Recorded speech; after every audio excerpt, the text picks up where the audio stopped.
Et coucou tout le monde, j'espère que vous allez bien. On se retrouve aujourd'hui pour une nouvelle vidéo et aujourd'hui je vais répondre au Tada Challenge, donc de la chaîne Le Monde de Tada. Le challenge est simple, il faut que je pioche 3 mangas de ma collection de manière random et ensuite que je donne 3 défauts et 3 qualités à ce titre, histoire d'être un peu plus critique et de pouvoir vous donner une vision d'ensemble des œuvres et essayer peut-être de tomber sur certaines œuvres que j'adore et de quand même trouver 3 points négatifs. Donc j'ai assez hâte de le faire, ça va être rigolo. Comme d'habitude, n'hésitez pas à liker, à vous abonner, à commenter, ça me ferait super plaisir. Et je vais du coup j'ai choisi un random number generator. Et du coup ça va me générer un nombre random que je chercherai dans mon Excel parce que j'ai un Excel avec tous les mangas. Et ensuite, je vous dirai quel manga j'ai pioché. Donc, générons le premier. Ok. Donc, le premier, c'est le numéro 7. Ok.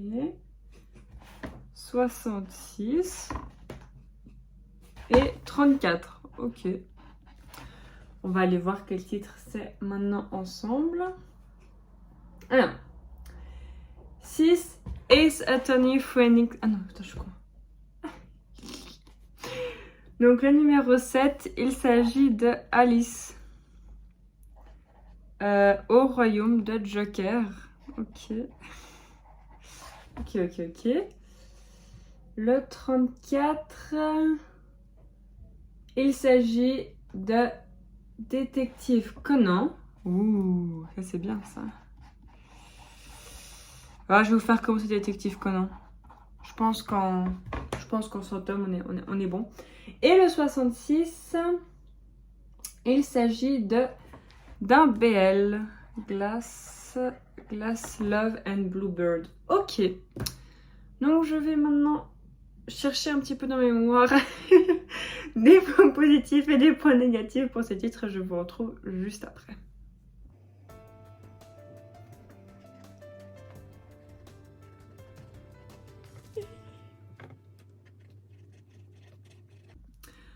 Bon, j'espère qu'on est prêt. Alors, j'ai pas les mangas avec moi, enfin j'aurai le détective Conan, mais du coup vous aurez une image évidemment pendant que je vous parle. Alors, on va commencer par Alice au royaume du Joker. Je vais parler du coup des points positifs d'abord et ensuite des points négatifs. Points positifs qui pourraient être négatifs pour certains, c'est un reverse harem, donc c'est un harem en fait où c'est une fille avec plusieurs garçons. Moi personnellement ça me parle déjà beaucoup plus qu'un harem classique. Ensuite je trouve que le monde est intéressant, c'est-à-dire que dans celui-là il y a une sorte de prison, il y a le monde un peu mafieux, une sorte de guerre en fait entre les différents territoires. Où les personnages, on ne sait pas très bien, en fait, finalement, tout le monde se déteste, personne ne peut vraiment se saquer l'un et l'autre, mais tout le monde a un rôle à jouer, et Alice doit trouver le rôle qu'elle veut jouer, finalement, et du coup, il y a une sorte de vraie réflexion, enfin, Alice doit vraiment réfléchir sur ce qu'elle veut faire. Elle a décidé de rester, mais elle a toujours des doutes, en fait, finalement, des doutes qui vont se matérialiser sous la forme de la saison du Joker. Je l'ai pas dit, mais en fait ce manga vient d'un jeu vidéo, d'un otome, donc un jeu vidéo de drague. Et j'ai pas joué au jeu vidéo, donc je peux pas vous dire si c'est fidèle ou pas. Mais le monde est intéressant. Le troisième point positif, ce sont que les personnages sont, les personnages secondaires sont, je trouve, assez clichés certes, mais assez intéressants parce qu'il y a une sorte de folie ambiante, qui je trouve finalement me rappelle personnellement un petit peu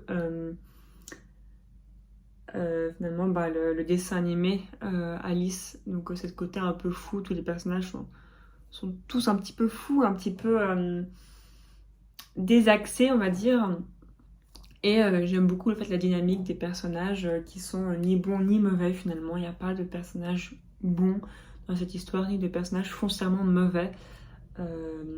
Dans ce manga-là, Alice finalement tombe amoureuse d'un mafieux et elle va devoir se préparer à tout ce que cela engendre d'aimer un mafieux. Maintenant, les points négatifs, c'est un monde compliqué. Je ne sais pas, vraiment très honnêtement.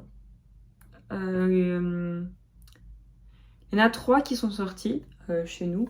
Moi, j'en ai que 2 et je ne sais pas... Enfin, je ne pense pas qu'ils ne sont pas liés, mais je trouve que c'est vraiment super compliqué à comprendre. Vraiment, au début, t'es là, mais je comprends rien. En fait, la timeline est super bizarre parce qu'en fait, ça se passe après, j'ai l'impression, que le premier jeu vidéo. Mais nous, enfin, moi, j'ai pas joué aux jeux vidéo. Du coup, il y a plein de choses que je ne comprends pas. Et en fait, on te dit, Alice, elle a décidé de rester. Donc, il y a quand même dû y avoir un process avant, tu vois, pour qu'elle décide finalement de rester dans le monde des merveilles. Mais d'un côté, toute l'histoire est par rapport au fait qu'elle doute. Et du coup, c'est un petit peu compliqué en fait. Le monde n'est pas expliqué simplement dès le début. Enfin, franchement, il y a des moments où moi je comprenais plus rien à ce qui se passait. Alors je lisais, hein, mais je comprenais plus ce qui se passait. Donc c'était un peu compliqué. L'autre problème que vous avez peut-être pu apercevoir, c'est que le caractère d'Alice n'est pas très intéressant. Elle est censée déjà avoir décidé qu'elle reste, mais en fait elle ne fait que douter et elle ne fait que se rabaisser. Et en fait c'est fatigant. En fait elle est fatigante parce qu'elle n'est pas super intéressante. Elle porte pas le récit, elle se fait complètement submerger par le récit. C'est pour ça que je ne suis pas sûre si je peux le recommander. C'est que on a ce côté c'est sexy quand c'est forceful. Disons qu'il y a un bisou qui n'a pas l'air d'avoir été demandé par Alice qui se passe. Et il y a beaucoup de... Et que je te prends dans les bras, et que je te bouge partout comme une poupée. Donc c'est un peu compliqué. Le consentement est un peu compliqué. On passe maintenant au suivant. Et il s'agit de Détective Conan. Alors vous avez vu dans ma PP, Détective Conan c'est mon... Si on ne compte pas Fairy Tail, c'est mon manga préféré. Je l'adore. J'aime Détective Conan de tout mon âme. Du coup, ça a été assez compliqué de trouver des points négatifs. Mais je pense que j'en ai trouvé quelques-uns. Donc, restons ensemble. On va parler donc un petit peu... je pense que je vais faire un négatif, un positif. Je pense que ça peut être bien. Donc déjà, un point positif pour qui sait que c'est épisodique. C'est-à-dire que si vous aimez des séries un petit peu, vous savez, à l'esprit criminel, ces séries policières, où il y a du coup des affaires qui se passent mais qui n'ont pas de lien entre elles. Et moi, Détective Conan, ça va vous plaire hein, parce que c'est super... enfin, 80% du temps, c'est des histoires qui n'ont pas de lien les unes entre elles. Et donc qui sont épisodiques par nature. Qui te font d'ailleurs encore plus apprécier quand il y a de l'histoire principale. Parce que dans l'histoire principale, vraiment, il y a une sorte d'accélération du manga qui est très très très plaisant. Et ce côté épisodique est d'ailleurs aussi un défaut, évidemment. Il y a des moments où tu as juste envie que l'histoire avance, en fait, parce que quand tu as eu ce coup d'accélération, ce coup d'accélérateur par rapport à l'histoire, revenir pendant 40 tomes ou 30 tomes sur les petites histoires qui se suivent, mais qui n'ont pas vraiment de lien entre elles, c'est un peu frustrant. Donc c'est à double tranchant, en fait. C'est vraiment à double tranchant. C'est selon... le type d'histoire que vous aimez et si vous êtes prêt à lire 40 tomes d'histoire secondaire pour 2 tomes d'histoire principale. Le deuxième point positif, ce sont que les personnages sont super attachants. On aura forcément notre préféré. Il y a une grande... Vraiment, il y a beaucoup de personnages qui sont très très attachants. Moi j'adore par exemple Ran, je l'aime beaucoup. J'aime beaucoup évidemment Conan. J'adore ce côté un petit peu... j'adore la dualité forcément de Conan qui est du coup cet adolescent dans un corps d'adulte, enfin dans un corps d'enfant, qui fait que enfin voilà, tu auras forcément un personnage préféré dans le vestiaire, bestiaire. Un point négatif, c'est parfois il y a des problèmes de suspension dans la crédulité, c'est-à-dire que Shinichi n'a que 16 ans dans la vraie vie. Ou à peu près que ça, il est beaucoup trop intelligent, il parle russe, il parle... Enfin, franchement, c'est un génie. Il parle russe, il parle anglais, français parfois. Il sait des choses de physique, de maths. Certes, ce n'est pas un enfant de 6-7 ans, mais ce n'est pas non plus un adulte de 50 ans, vous voyez. Donc parfois, il est un peu trop intelligent et les gens autour un peu... Tu dis, non mais vous devez forcément vous rendre compte que cet enfant est pas normal. Je suis très nulle en transition, j'ai remarqué. C'est très difficile de faire une bonne transition entre les points. Donc, transition. Troisième point positif de Détective Conan, c'est le renouvellement. C'est que je suis toujours... C'est le renouvellement. Je trouve que même si c'est des histoires secondaires, l'auteur arrive à se renouveler, à trouver des meurtres intéressants, à trouver des cambriolages intéressants, à utiliser toutes ces ficelles qu'il connaît bien et à tricoter des nouvelles choses avec. Et franchement, je trouve que ça rend la lecture toujours super agréable en fait. Un tome de Détective Conan, c'est fin, mais t'inquiète, tu vas prendre du temps à le lire et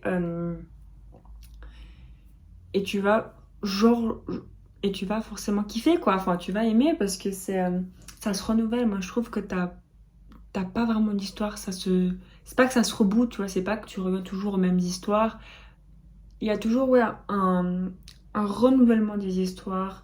Chaque tome, finalement, tu suis des enquêtes et t'es quand même dedans. Moi, je trouve, enfin, en tout cas, personnellement, je trouve que l'auteur arrive vraiment à te prendre dans l'histoire et tu vas essayer de trouver, toi aussi, qui a tué, comment il a tué. Et forcément, tu n'y arrives pas parce que tu n'es pas Conan, tu n'es pas un génie avec un QI de je sais pas combien. Et pour le point négatif, certes, il y a constamment un renouvellement, mais il y a certains formats qui durent et qu'on aimerait bien voir changer. Par exemple, le format des 3 suspects. Il y a dans beaucoup d'histoires forcément 3 suspects. Ce sera pas 4. Il y a rarement plus de 3. Vraiment, j'ai très peu de souvenirs où c'est plus de 3 suspects, mais c'est très souvent 3 suspects. Et du coup, parfois t'es là, bon, elle est un peu plus. Et je ne suis pas toujours très fan de quand Kaito Kid vient. Donc Kaito Kid, c'est, je pense, un personnage que beaucoup de gens doivent apprécier, que j'apprécie. Mais je trouve que ces histoires, finalement, c'est la seule truc qui tourne un petit peu en rond. Finalement, l'auteur met le personnage, mais j'ai l'impression qu'il n'y a plus vraiment rien à en faire avec ce personnage et qu'il n'a plus tant d'importance que ça. Ça m'a fait beaucoup de mal de trouver ces 3 points négatifs à Détective Conan. Donc lisez quand même Détective Conan, c'est incroyable, je vous le recommande.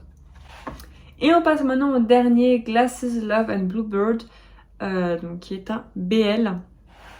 Et là, je vais faire les positifs, puis après les négatifs, hein, voilà, un peu comme ça.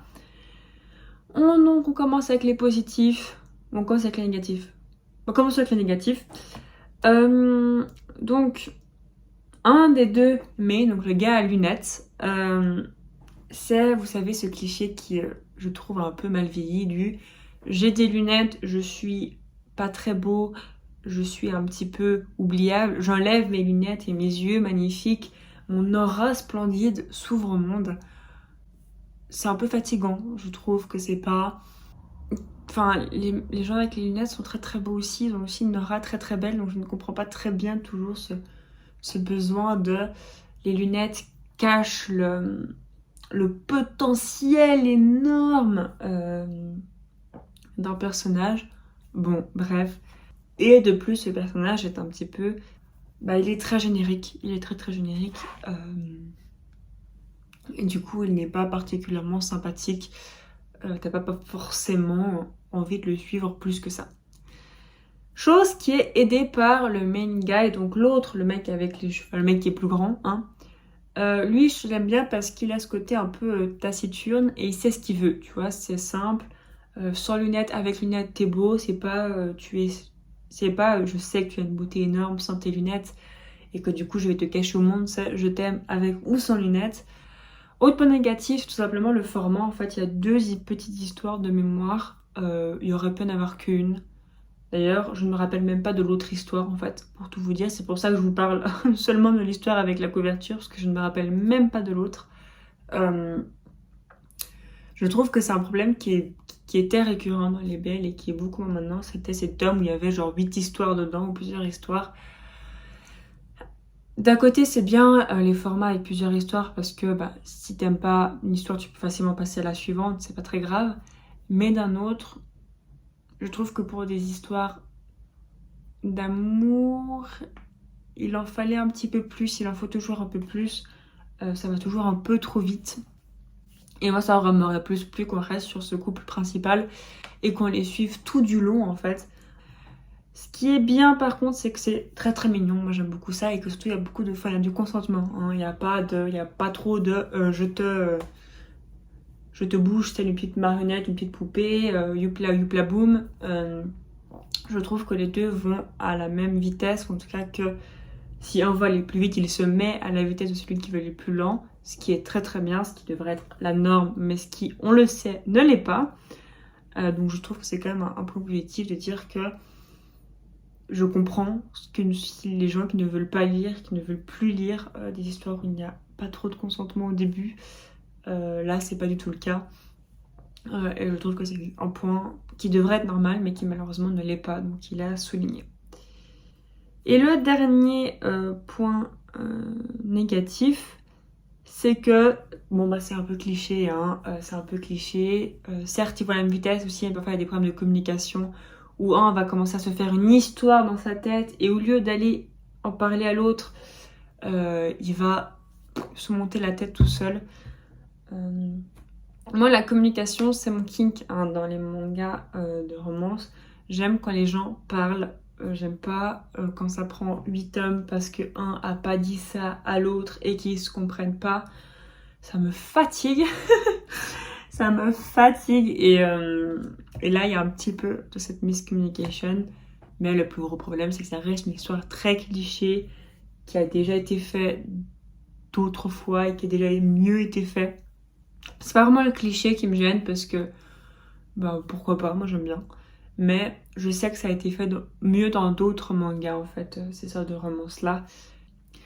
Un point positif par contre, c'est que, bah évidemment, c'est un amour qui est, comme j'ai dit, positif. C'est un amour où tu as envie d'évoluer pour l'autre.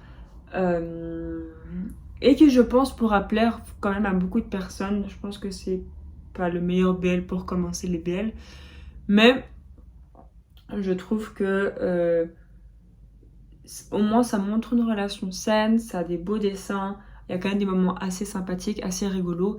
Et comme je l'ai dit, je trouve sympa que des personnages ont envie d'évoluer. Mais les deux en fait, c'est pas que le gay qui a envie d'évoluer pour le s'aimer, mais c'est aussi dans l'autre sens. C'est un amour qui est porteur. Bref, j'espère que je n'étais pas trop bordélique, je m'excuse d'avance si c'était le cas.